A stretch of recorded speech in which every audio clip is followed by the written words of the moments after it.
Good evening, good afternoon, good morning to all of you tuning in from wherever you are around the world, and all of you watching on the replay. I hope you're well. My name is Luke. I am head of video here at How To Academy. Before I begin, if I sound a bit congested and a bit brain foggy, I have COVID in the summer of 2023 because I'm like that countercultural. Otto English is the pen name of author and journalist Andrew Scott. He has written for Politico, The Independent, New Statesman, Daily Mail, and many others. He's always been fascinated by the writing of history and the creation of political narratives, and has spoken about them on BBC News, BBC Radio 4, and LBC. Andrew's new book, Fake Heroes, 10 False Icons and How They Altered the Course of History, is out now. And fake heroes, from Che Guevara to Mother Theresa, war heroes to art heroes, martyrs to innovators, is what we're going to talk about today. Otto, how are you doing? Thank you for having me on. Thanks, Lee. I'm very well, thank you. Fantastic. So audience, you will get your chance to ask some questions. Please pop them in the Q&A wherever it is on your screen, and I'll get to them a bit later. So Otto, I want to do a few things today. I want to bust some myths, obviously, about some fake heroes, but I also want to prod and push at how and why heroes come about, and then also see if we can find out a way of making good heroes and true heroes rather than fake ones. You talk about 10 big heroes in your book, 10 chapters, and I thought it could be quite fun to do a quick fire round on each, just a sentence or two so that everyone's up to speed nice and quick. Does that sound okay? Sounds fine with me. Okay, so number one, Douglas Bader. Douglas Bader, not the guy that you saw in Reach for the Sky. It was a poem. It was like a beautiful little, yes. Lovely. JFK. JFK, shiny, happy, Camelot-y JFK, hiding the darkness, both physical, mental, and spiritual within him. Ooh. Che Guevara. Che Guevara, the hero on your wall, the good-looking man in a hat who inspired a million student revolutionaries and everybody from John Lennon to Katie Price. What? I don't know where that came on. But again, a man who was darkened by his own mythos and who became the very monster he originally set out to slay. Mother Teresa. Mother Teresa of Calcutta, a woman who was driven by circumstances and then ambition to become probably the most famous living saint on earth, but again, who had an extremely dark secret at the centre of her real life, which was well hidden, and which really meant that she was probably one of the most famous agnostics in the world. That was good. Andy Warhol. Andy Warhol, again, a product of, a well-known product of his own myth, because he created his own myth and then boasted about it. But the extraordinary thing is quite how that myth, which he owned up to, has perpetuated long after his death, hiding the people who actually created many of the artworks. Some of that, by the way, we're definitely going to get into later. Coco Chanel. Coco Chanel, the person in the book that I came away disliking more than any single other, a woman who was willing to sleep with Nazi agents and do anything to perpetuate her own myth and to shore up her own wealth. A woman who died very much alone. And also the British establishment does not come out well from that chapter. Captain Scott. Captain Scott, a man who's, by the very fact that I share his surname in real life, who inspired me in childhood, and who I ended up feeling sort of really very sorry for. A sort of an example really of British exceptionalism and self-belief that ended in truly tragic circumstances, but largely because he was the wrong man doing the wrong job in the wrong place and at the cost of other people's lives. Henry V. Henry V, not the guy, he ain't no Hal. was good. That should be on a business card. Thomas Midgley. Thomas Ridgely, the most obscure character in the book, a man who was celebrated in his own lifetime for inventing CFCs and adding lead to petrol, which I'm sure everybody listening knows the consequences of. We're going to get to him very shortly. And lastly, John Wayne.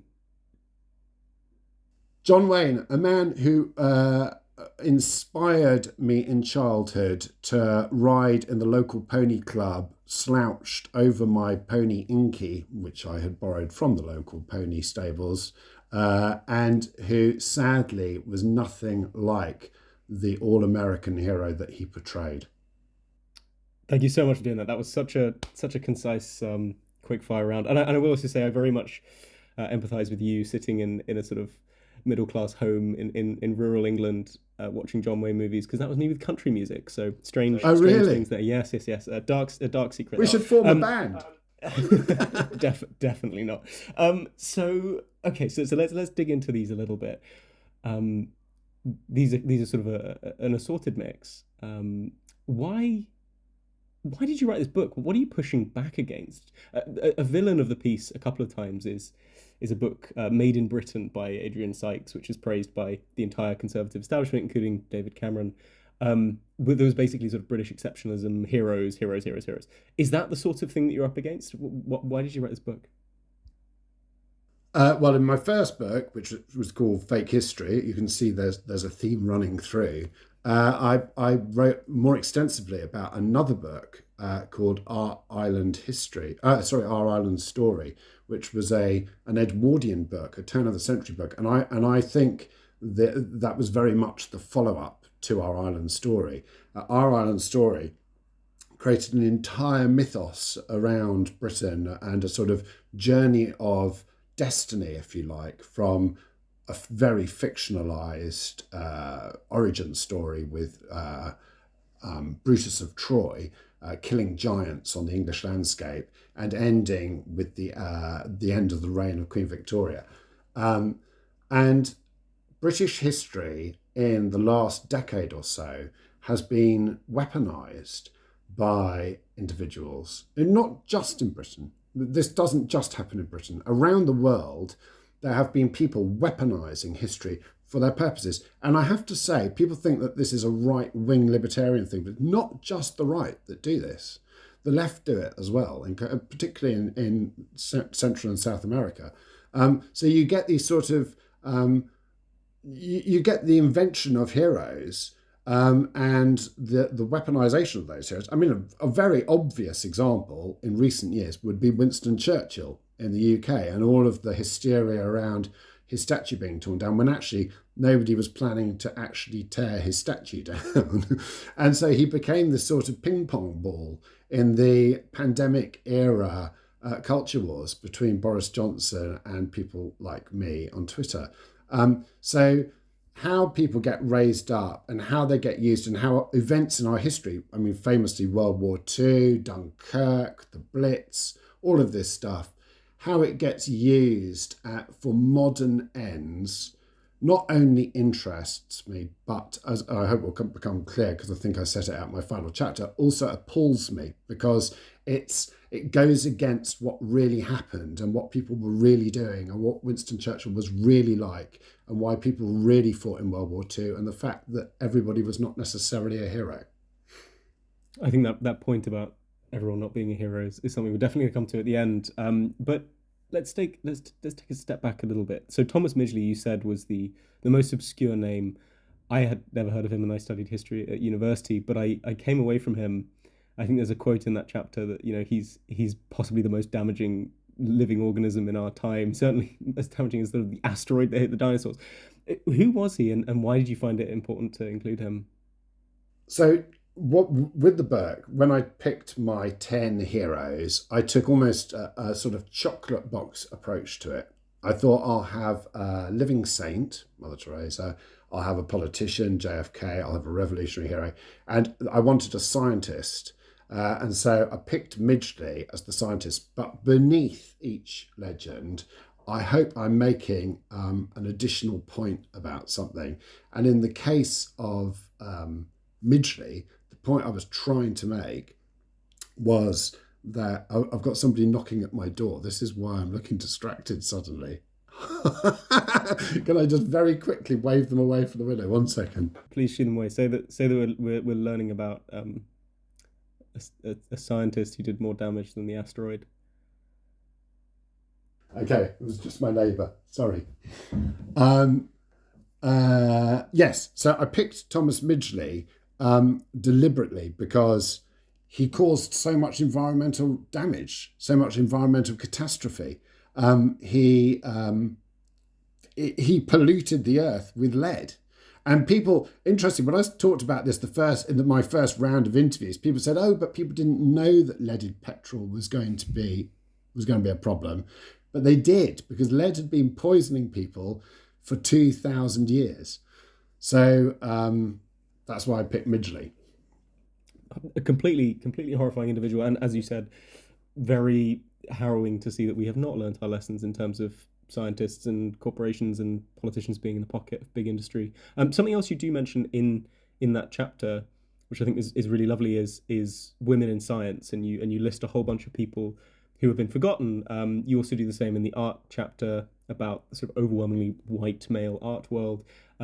Gender laces its way through the book in a kind of subtle way, right? You have Scott and his failing masculinity. You have Coco's androgyny. You have, Che being the sort of macho man. Only 2 of the 10 heroes are women. How does gender kind of weave its way through the archetypes that we hold up as monomyths, as heroes? Yeah, this is actually a bit of a problem because I wanted to include women in the book, but obviously it's a book about fake heroes. So if you're trying to lift up the stories of women in a book called Fake Heroes, you've got a sort of paradox, a bit of a problem at the centre of your story. So I think it's important to say that in each of the chapters, I have a person who is the fake hero, and then I have a person that maybe many people haven't heard of. So I did, as you say, I tried to bring women's stories in on that second part of the narrative. So the women artists, I mean, there's this extraordinary statistic that in the National Gallery in London, of all of the paintings on display, I think something like 3% are by women. And that's not because there were not women artists in history. And that problem is being addressed. And obviously there are many more women artists in modern history than there were high profile women in art in modern times. But it goes throughout. So you have scientists, you have women in science for the last 200 or 300 years and beyond, but very much in the last 200 or 300 years. But their achievements have largely been pilfered by men who've appropriated them and said, "Oh, I did this or I did that," when really the research had been done by women. And that goes on and on and on through the book, depressingly so if you're a white middle-aged man. because you think, God, it is true, on and on it goes, people appropriating somebody else's. Even the chapter which I wrote about how a Jewish family was saved by a Muslim family during the Second World War in Sarajevo. Even in that story, the real protagonists of the story are women. But in the main telling of that story, it's the 2 men whose story shines to light. So that definitely needs to be addressed. And maybe that's something which is hard to address in a book called Fake Heroes, particularly when I've picked on 2 women in the book. I mean, yeah, it's that classic thing of we'll achieve equality when there are many villains as heroes. But I mean, just pushing that further, Scott had a miserable time of it in the Arctic, and he was criticized for being too, emotional and too erratic, and which very coded as effeminate. You look at JFK and his charming image that he had to put on. He was incredibly, he had a lot of disabilities, which again are coded as effeminate. It is one of these things where you go, if we did live in a society that viewed gender with a broader lens and with a more empathetic lens, maybe these people wouldn't have been driven to the, narcissistic and interesting. Yeah, you make a very important point. I was in. So for those who don't know, Kennedy had all manner of very, very significant health problems. I mean, he could barely sit straight for like more than half an hour at a time. In fact, one of the reasons why Kennedy got hit by the second bullet on the 22nd of November 1963 was because he was being held rigidly upright by a girdle to keep him upright in the back seat of the Ford Lincoln that was driving him through Dallas, Texas. So he was actually killed by the very device that was trying to hide one of his, disabilities from the public eye. And you're right. In contrast to Nixon, who he stood against in the election, Nixon was portrayed as a sort of old, weak and feeble man who had health problems. But really, it was Kennedy who had all the health problems. And there was a very small age difference between them. So this sort of perception of health and things, yes, I think it would be the same today. I mean, when you see somebody preparing to become a Prime Minister of Britain, for example, they suddenly start jogging everywhere. This is something... often with embarrassing photos. Yeah, often with embarrassing results when it's Boris Johnson. But whenever somebody looks set in the Conservative Party to become a Prime Minister, whether it be Gove or anybody who's got a leadership challenge, you suddenly start seeing them jogging everywhere. It's like there's a certain perception of what a man and what a leader is, and that the two have to fit together. Yeah. Fascinating. I'm going to do a sort of handbrake turn segue. You mentioned jogging. I really like the thematic spread of the book, art and fashion. But one of the perhaps glaring omissions is sport. There's no sporting heroes until you step back and you realize, when it comes to especially the race for the Arctic, especially a kind of political games that people were playing, arguably certain things in the art. Is it this the case that sport is a microcosm for us playing out our heroes in a kind of safe space? That is very definitely the case. There's another thing, which is that I have no interest in sport, and I did actually, in my first book, I did propose a chapter on football. And my editor said, but you know nothing about football. But actually, that's not necessarily a bad thing, because, David Bowie famously said that you should challenge yourself and take yourself a little bit out of your depth if you're writing anything. And I have actually done that in both books. But I did consider sport, and I did consider exactly what you've just said, that sport has become a sort of alternative type of warfare. But I think if you're writing books like this, you need to have some sort of passion for what you're writing about and some interest in what you write about. So there are themes that recur. So I am interested in religion and how people leave religion. I am obviously very interested in politics because that's what I write about in my day job. I am interested in war and the impact of war and things. So I was drawn more. You've touched upon my Achilles heel there, because I did toy with sport and I fled from it. Although in the Barda chapter there is a large chunk on sport, because Barda was obsessed with games.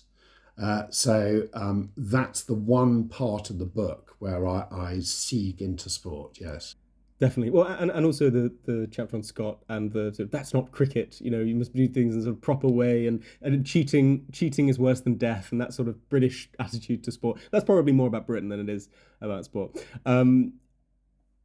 So it's a thing I've been grappling with a lot, which is mold breaking. Right? We expect heroes to break the mold. You mentioned that the little black dress of Coco Chanel genuinely sort of changed a paradigm, and we expect them to do that, and we like them to do that, but then in the discourse we excuse them in other ways, right? So if it's of their time, or everyone was anti-Semitic back then, or it's almost like these people like to have their cake and eat it. Do you find this a lot? Do you find that that pushback of selective of their timing, selective paradigm breaking? So, I mean, if you take the Edward Colston statue, which doesn't actually feature in my book, but I think it's a very important story of our times. I mean, you could take the Drake story as well, which it does feature in my book. In fact, just up in the park beyond my house here, there is a bowling green called the Francis Drake Bowling Field. And now every time I walk past it, I think, should I say something, or do I want to become the most hated person in this part of Lewisham? I think I'll leave them to it. So with Colston, the fascinating thing about the Colston statue, which is, I'm sure everybody knows, was torn down during the Black Lives Matter protests during the pandemic in 2020, and then thrown unceremoniously into Bristol Harbour.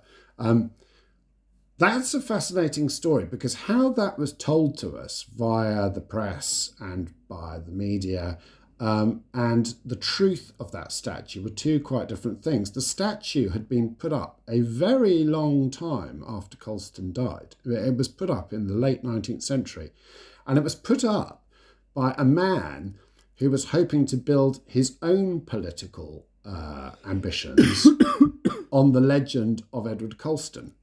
And in Bristol at the time, they set out to, they rattled the tin to try and get people to donate. But the good people of Bristol were ahead of the game, and they knew who Edward Colston was. And they had no intention of donating anything to the fund for this stupid statue. So as a result, the poor guy who was trying to build his political career and ambitions on the legend of Edward Colston couldn't put his statue up, so he had to dip in his own pockets. So he ended up funding this cheap statue, which is why it was torn down so easily. It was hollow. Yeah. So we all think, oh, but people have admired these people for generations, but they haven't. It was the same with Drake. In Drake's lifetime, people had a pretty good idea of who Francis Drake was and the complexities around him. And yes, although attitudes to the triangular trade and the slave trade and stuff had yet to completely turn, people were well aware. If you dig into the history of slavery, the Catholic Church, for example, to their immense credit, banned slavery for I think about 150 years until they realised that there was money in it. And for them. So the morality around these things, people going, oh, people didn't know slavery was wrong. Of course they knew slavery was wrong. Absolutely. So I can't bear that. I can't abide those rationales, and that we therefore have to forgive people who did terrible things because we have decided that not everybody at that time thought it was a bad thing. And Drake, if the real Francis Drake, is a pretty ghastly individual. There are interesting things about Drake, but Drake's legend was raised up, much like Colston's, many hundreds of years after he was actually alive, and his story was largely fictionalized. So when people say, oh, it's our history and how dare people interfere with our history, I have to say to them, whose history? Yeah. Who's decreed what is my history? And what right do you have to tell me what my history is or isn't? There's also a huge difference, and I think it's a really nasty conflation when people say, oh, you're erasing history. It's like, no, it's just I don't want statues. There's a big difference. No one's erasing history. So there was a story, in fact, when I was writing the book, there was a story, again, locally, because I live near Deptford, although Drake's from many miles away, there's a long, and Greenwich and Deptford, we have a long maritime history around these parts. So there was a school in Lewisham called the Francis Drake Primary School, and they decided to change the name of the school, and they invited local people, parents, teachers, and most importantly, the children, and they dug into the story of Francis Drake, and they then debated it, and they held a vote. I can't remember the result, but the overwhelming majority of people in my inner city borough, having listened to the sort of evidence, voted on it, and the vast majority said, well, we should change the name of the school. Now, that is not erasing history. That is history. And that is what schools should be doing. They shouldn't just be taking everything at face value and say, oh, we've always revered these people, so let's continue to revere them. They should be digging into these stories, analysing these people, and then thinking, where do we put them? And the same with Colston, actually. I reckon most people outside of Bristol prior to 2020 probably had never heard of Edward Colston. By the very act of throwing his statue into the harbour, taught us about who Edward Colston was. That's the great paradox of that story. Yeah. Completely agree. So to go from completely agreeing, in the green room beforehand, you said that you were up for a little bit of a debate. I'd love a debate. Okay. Challenge me. I've got COVID. I'm a bit cranky, so let's go. That's great. You're weak. I can go on. Okay, so I think that there's one person in this book that stands out as different in terms of theme and also in terms of intensity, that you write about him, and that is Che Guevara. And I contend that you are harsher on him than any other hero in the book. I have some choice quotes. He has an imperialist arrogance that has thus far been only rivaled by Cecil Rhodes. He was a man of few ideas. He was a Marxist Puritan that banned cockfighting, and it was like putting a stoned hungry fox in charge of a particularly full coop of chickens. Why do you hate Che so much, Otto? So I don't think I do hate Che, because in the same chapter, in every chapter, I have the hero and then I have the person who should be more lifted up, right? That's the one chapter where the hero, the fake hero, and the person that should be lifted up are the same individual. As I read and researched and wrote about the young Che Guevara, there was something very resonant in that story. In fact, it's literally making the hairs on my arms stand up thinking about it. There was a young man who, for all of his sort of bourgeois background, you can't pick your background, you can't pick. I went to a boarding school. I didn't choose where I went to school. It was chosen for me. You cannot pick where you're born or what time.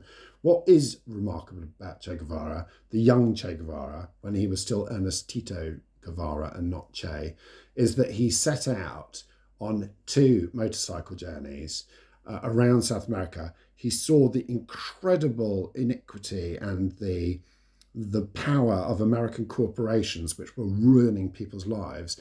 And he was radicalized by it, and he wanted to set out and make the world a better place. And there is something incredibly admirable about that. I actually say in the book that in a way you could kind of portray that as like every parent's worst gap year nightmare. Yeah. I had a gap year myself after school, which radically altered the course of my life. And it's like a cliche. It's like a cliche that can happen, but it happened to me. So Che Guevara's gap year lasted a decade. Mine lasted 14 months. But you can have these experiences when you're young and idealistic that do radically alter the way that you look at the world. And there is something beautiful about that. The tragedy is, as I indicated earlier on in our conversation, that Guevara then became the very worst. He became the very monster he had set out to slay. And by that, I mean that he was a Stalinist. He liked Stalin. Right. Now, if you are a pre-Khrushchev era communist and you have sort of supped at the tank of Soviet propaganda of the 1930s, 40s and 50s, early 50s, it's possible that you might be gullible enough to fall for that. But I don't want Che Guevara to be gullible enough to fall for it. I don't want heroes to be gullible and to fall for what one of the most egregious figures of the 20th century said and did. And that's not okay. Yeah? We cannot forgive somebody who was an unrepentant Stalinist after all of the crimes of Stalin had been revealed. So that's my first in on Guevara. Secondly, he oversaw these kangaroo courts in the immediate aftermath of the Cuban Revolution, where people were just summarily executed. I mean, they were kangaroo courts, jumped up justice. Now, again, we know that happens. It happened after the Second World War in France, as I talk about in the Coco Chanel chapter. We know this happens. But again, if you've set Guevara up as the messianic revolutionary hero, You do not want that messianic revolutionary hero to be shooting poor, disadvantaged people in the wake of the revolution. And his father was appalled. His friends were appalled. His first wife was appalled. The people who knew him best were appalled. And that became my shorthand whilst writing the book as to the merit of a human being. What did the people who knew them best think of their activities? And I'll contrast that with John Wayne, right? John Wayne, for all his bad behaviour, for all the bad things he did, for all the draft dodging and everything, his family loved him. Yeah? And the people around him who knew him very best, despite his appalling opinions, the people closest to him loved him and felt sorry for him. Che Guevara's people closest to him drifted away from him as the revolution went on. And I think that's extremely telling. And that the letter he wrote to his children, which I cite in the book, which has become a sort of totemic thing for many people on the left, and Russell Brand famously quoted it at some length in a YouTube video, which you can easily find. I find that just the most appalling letter. I don't think there is anything uplifting about that letter. And again, the space between being a committed revolutionary and being a religious fanatic, the divide between them can be very narrow as to be imperceptible, and I think that's the case with Guevara. Okay, that was a really impassioned, I think, really well articulated thing, and I love the way that you framed it as you clearly had an attachment to young Che, and then it shifted. And I do concede that. I also concede that Stalinism isn't a great look. It's not a brilliant look. No. Not a great look. I will say that the reason why I think he stands out as different. Firstly, I like the fact that you pointed out the French collaborator shooting. I think it was 7 times as many people were killed in the year after than in the Cuban situation. Yes, so but it's a much bigger country. Sure, but it is bad situation all around. But I think the difference for me is that the other heroes in the book you can sort of often question their motives. You can often question, a lot of them are just straight hypocrites. A lot of them, to take John Wayne, for example, Vietnam propagandist, led to, a horrifying situation there, helped one of the faces of it, but dodged the draft himself. Mother Teresa, as you say, agnostic probably, but did pretty horrible things in the name of God. You never doubt for one second that Che was absolutely hating of the US and, dedicated in his fight to the extent that it got him killed. Yes, he may be a narcissist, almost certainly was a narcissist, but he believed in it. And the second thing is that the threat was actually very, very real, right? If you look at Coco, she sort of fought her way up, but fundamentally she was doing it for fame. Thomas Midgley was doing it because it was his career and he wanted to make a break. He knew it was bad. Whereas, to take the example of the explosion in the dock at La Cobra in 1960, for which there's sort of mixed evidence about whether that was a sort of sabotage or not. But, Che ran to the scene and performed first aid for people till the morning. So I think my question to you is, in terms of the motivations and in terms of the threat, there is a slight difference there in terms of he may have done horrible things, but do you sort of see that? Yes, I mean, look, human beings. I'm going to say the world's most obvious bloody thing here. Human beings are complicated creatures. Yeah, none of us. If I sat down and started examining any of our lives, I could dig up dirt about us, or myself included. None of us have lived perfect lives. The point I was making with Guevara is that, he did very bad things in his youth, terrible things in his youth. You can kind of excuse those and be hypocritical with it, because I've just said 10 minutes ago that we shouldn't excuse people on the basis of where they live and the time they live in. But I kind of do with Guevara, because I'm a hypocrite myself. Because part of it, it's the same with Kennedy to some extent. I kind of wanted to believe in the myth even as I was debunking it. But I think, and yes, he was extremely brave. You know, this man ran into battle. He wasn't a trained soldier. He led his men to battle. That's why he became such a significant figure. He was a proper revolutionary, committed to his cause. He was not afraid to go into a gunfight, unlike the Castro brothers, but Fidel in particular, who would quite often, I'm busy doing something. I can't really go and fight the Batista's army today. It's a lunch on and stuff. It's relatable. Isn't it? I'll call you. Let me know how it goes. Yeah. So yes, undeniably heroic. It's that point, I suppose. It's the sort of, it's the you are still mortal thing of ancient Rome. It's that point where the subject begins to believe their own myth, and starts to. There's a definite tipping point in certain people's lives. I mean, it doesn't have to be Che Guevara. You can have it with politicians. You can have it with prime ministers. People who suddenly start to believe. You get it with pop stars. You get very good youthful pop stars who turn into monsters because they suddenly believe that everybody's telling them that they're fantastic and that everything they do is brilliant. Just write another song, John Lennon, and we'll all listen to it and stand around and clap. Yeah, and the truth is that a lot of John Lennon's later songs are rubbish. Because there was no one to tell him that's rubbish, John. Yeah, don't even bother recording it, mate. Yeah, and so there's a sort of the connection there. Guevara ends up with no one around him to tell him, I'm not sure that, apart from his dad who tried, I'm not sure that shooting all these fairly innocent people who haven't really done much is a great look.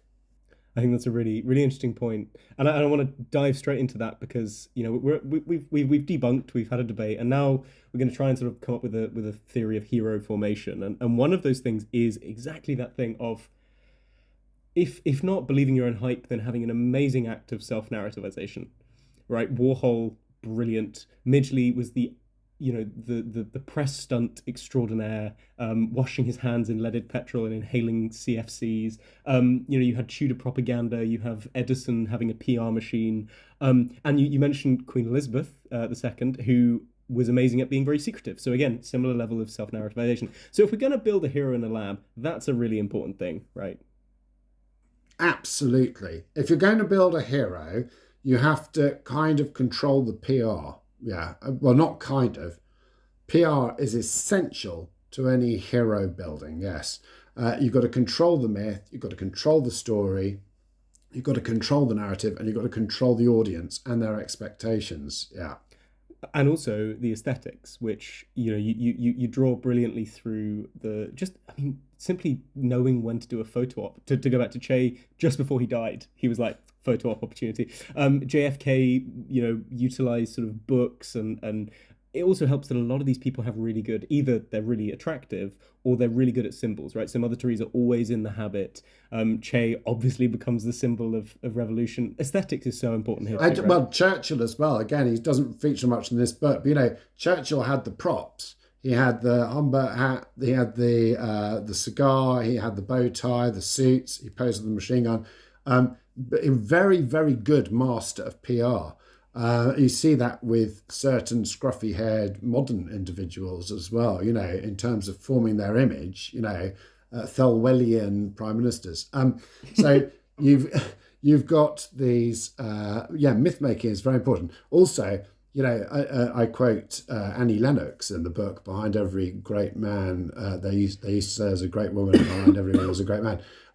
But behind almost all of these people, or many of these people, there's also someone in the shadows who's actually doing all the work. So in the case of JFK, you've got a guy called Ted Sorensen who wrote so many of the famous speeches and lines that we attribute to, which Kennedy uttered. Ask not what you can do for your, ask not what your country can do for you, ask what you can do for your country. For example, Kennedy didn't write that. It was written by Ted Sorensen. In fact, Kennedy won a Pulitzer Prize for for a book which probably was written by Ted Sorensen.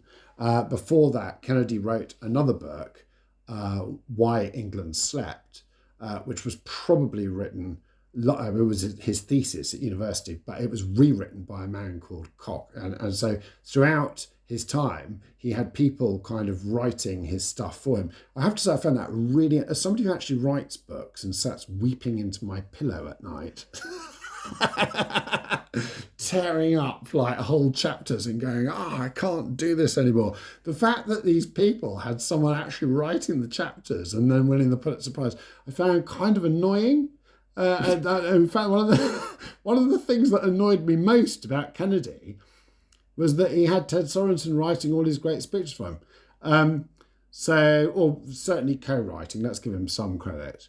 So yes, you needed Sorensen. And Warhol had it with a guy called Gerald Malanger, who did a lot of the silver screen print. So you had these people in the shadows doing it all. Okay, so we've got collaboration, self-narrativation, aesthetics, and PR. There's another thing that jumps out, which is youth. Firstly, bad childhoods are a big thing, and then also dying young is very helpful, right? So basically, dying young is very helpful. Has a bad childhood, and a lot of them die young. Yes, a lot of them die young. A lot of them have a parent who died as well. So Chanel lost her mother when she was very young, and was basically put in an orphanage. Barda was clearly deeply affected by not having his own father around in his childhood. His father died when he was very young. Kennedy didn't actually. Kennedy's parents both lived, but that's a very common thread. Another curious thread, which I don't want to make too much of as somebody who uses a fake name myself, is that a lot of them don't actually go by the names which they were born with. So even Coco Chanel was her real name, and the name on her passport was Chaznelle, partly because it was misspelled, but for her entire life, Coco Chanel was actually known as Chaznelle. John Wayne obviously had a rather unfortunate name. He had a girl's name. It was a recurring theme that a lot of them had reinvented their names, so control over their name and image. Yeah. Well, I mean that's the self-narrativization and knowledge of aesthetics, right? So sort of the final piece of this puzzle that really sort of clicked with me was, and this sort of brings us to the final section, which is you need the society to want you, right? The heroes reflect the societies, and they're kind of at the mercy of that system. And you know, you say Mother Teresa sort of was inculcated in this world where, because she was a nun, this was the way that she had to go. And then Coco Chanel was a brutal capitalist and did horrible things in the name of that. It strikes me that a lot of the another example is Scott fit the world of Britain in that moment very well, right? Sort of fears of decline, fears of a sort of empire not being manly enough, and so you have this model. There's almost a way of seeing these these heroes as victims, because they're sort of forced into the and they become something that's not them because of the society, right?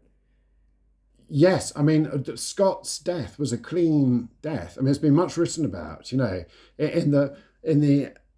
with the horrors of World War One and the very unclean deaths that came with it, and the disappearance of people altogether, bravely walking to the South Pole and then freezing on your way back, and with Oates's famous last words, "I'm just going out for a while, I may be gone some time." There's something very heroic about it, something which personally I can't shake either. I mean, when you read those lines of Oates, when you read Scott's diaries, which I have on my shelf here, Scott's always trying to be sort of buoyant and whatever, but he very quickly slips into despair. And he definitely, of the characters, it's funny you should pick on him, he's the one I felt that he was a victim of his own circumstance. And Mother Teresa, actually. She had a very, very, very difficult childhood. You know, her father was murdered.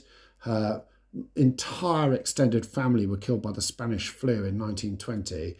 And as a woman, in that part of the world at that time, she had very limited options, and she had ambition. She wanted to travel. She wanted to go to India. She wanted to see the world. So she sort of latched onto it because it gave her those, it afforded her those opportunities. And I hope in writing the book that when you have Mother Teresa, people go, oh, the poisoned Albanian dwarf and all this kind of thing, quoting Hitchens. I think Hitchens went too far. I think he didn't see that there was a human being there and a woman with a story.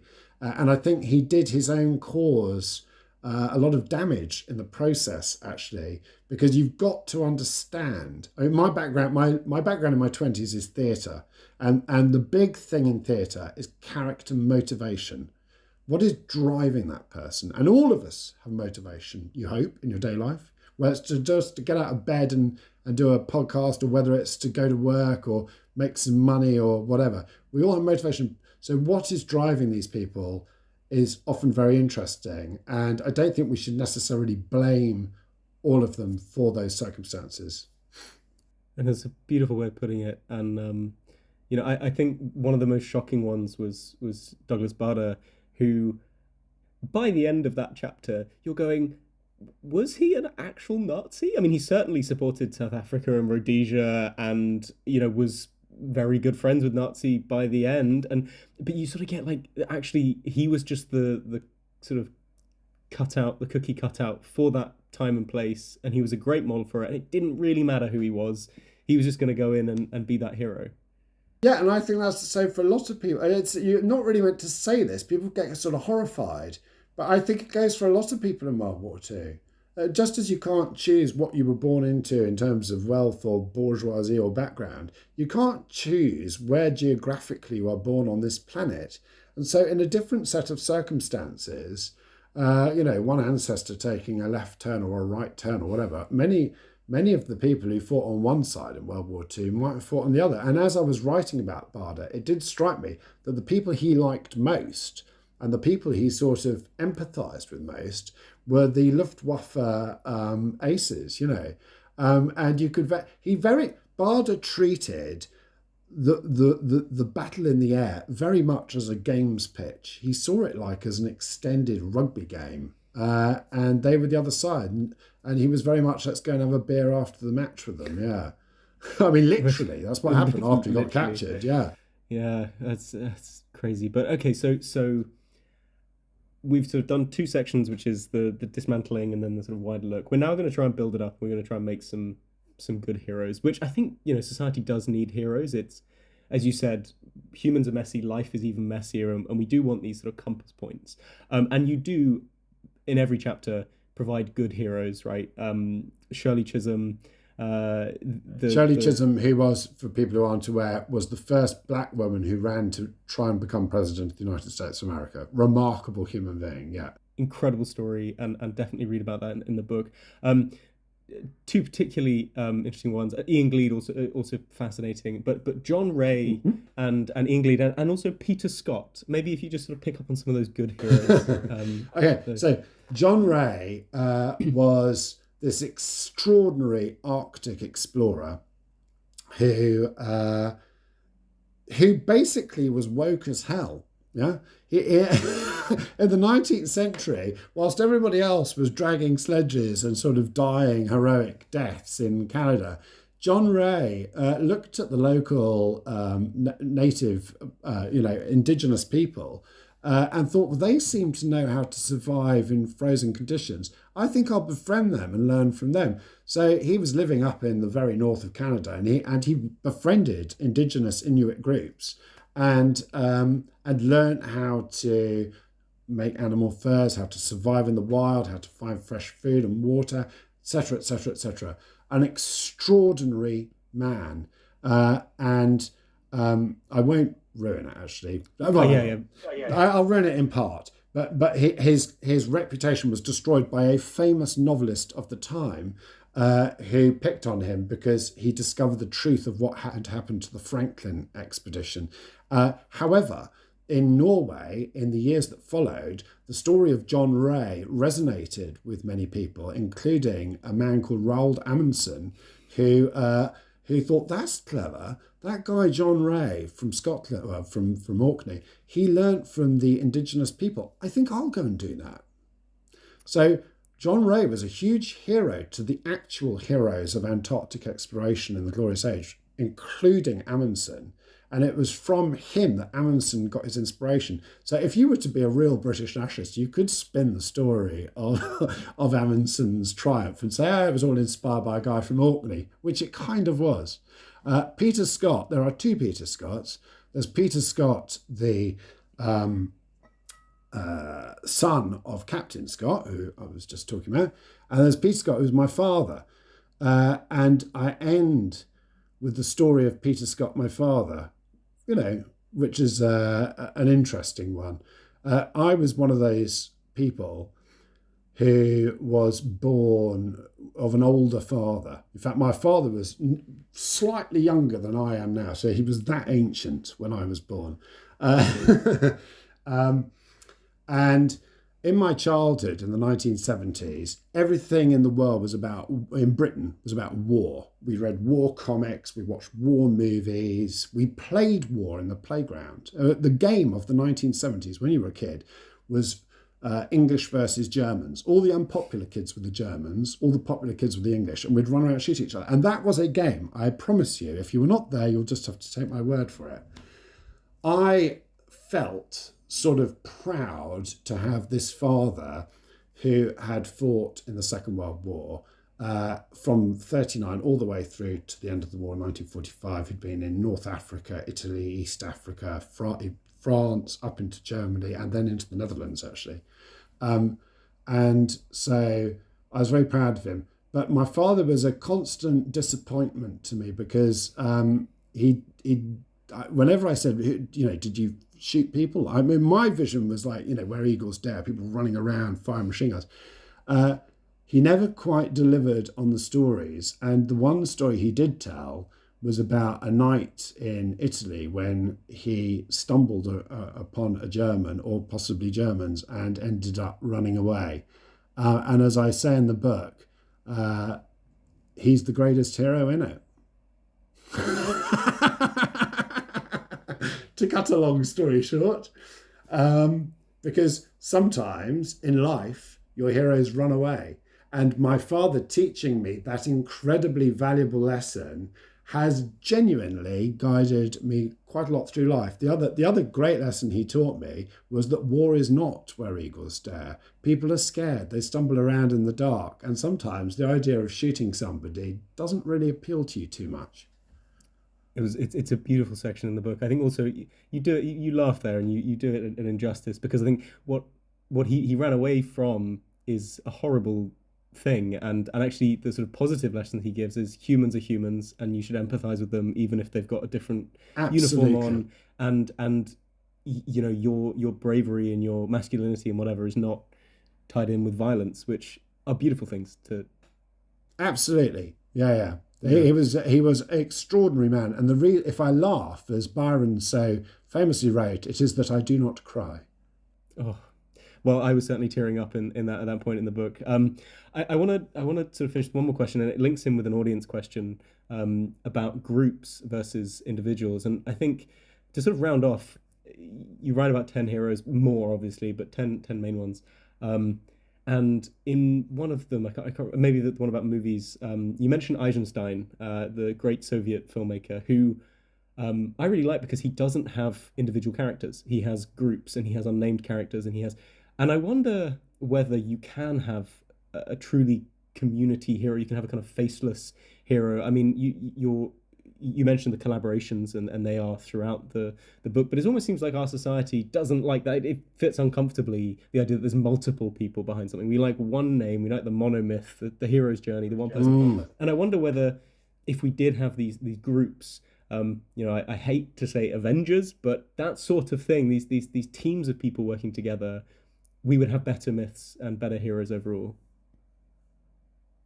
Yeah, I mean, people talk down our own species far too much, We talk up, just as I'm going to be an arch hypocrite here because I've talked up the negatives about all these people. We don't talk up the great things about human beings enough.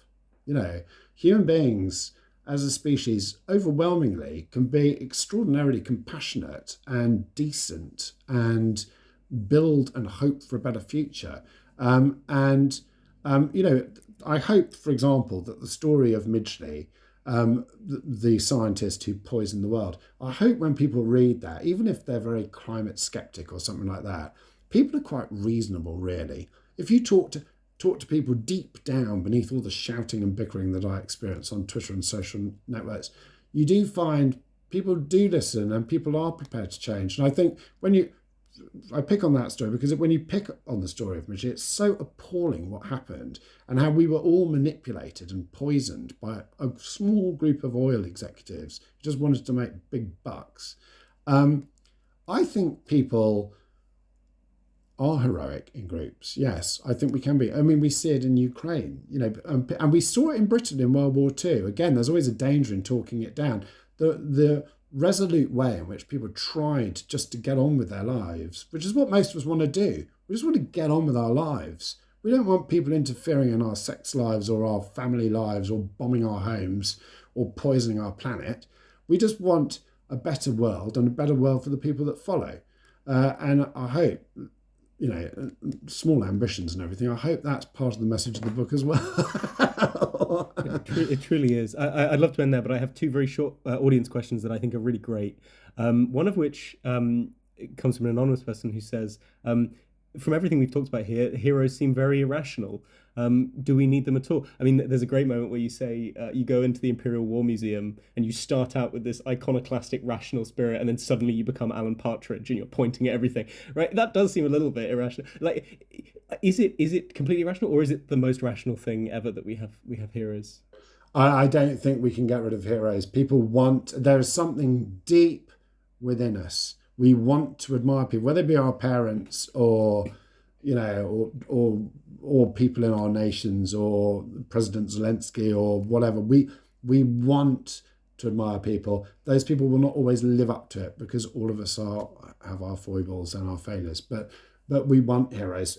We need role models, and I think kids do need role models actually.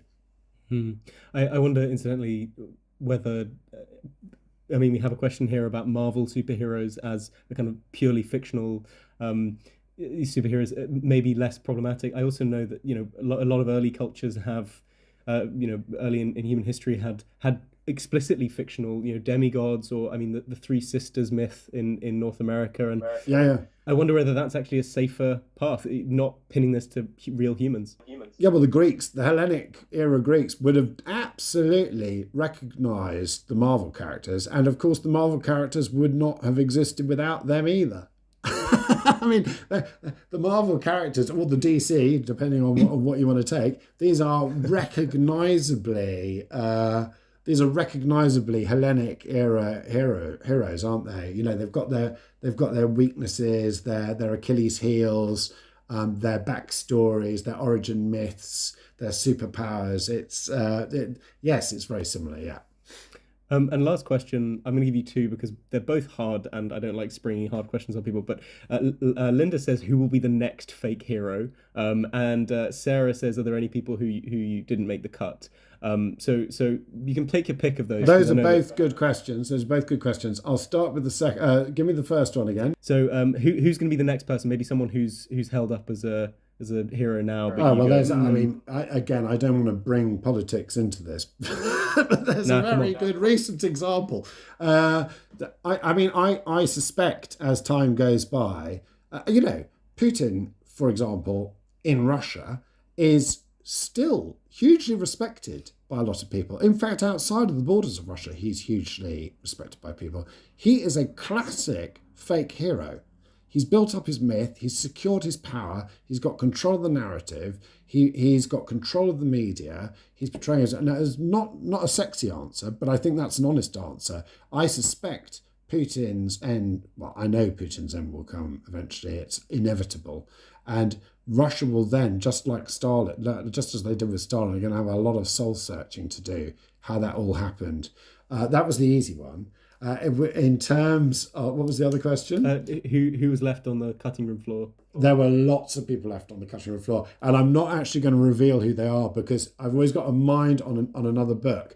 But I will say that some of my suggestions left my wonderful editor Ollie's face absolutely aghast as he went, "No, you can't do that one." So I'm not going to exactly reveal it, but because always any writer needs to cling on to some of their good stories for use further down the line. Yeah.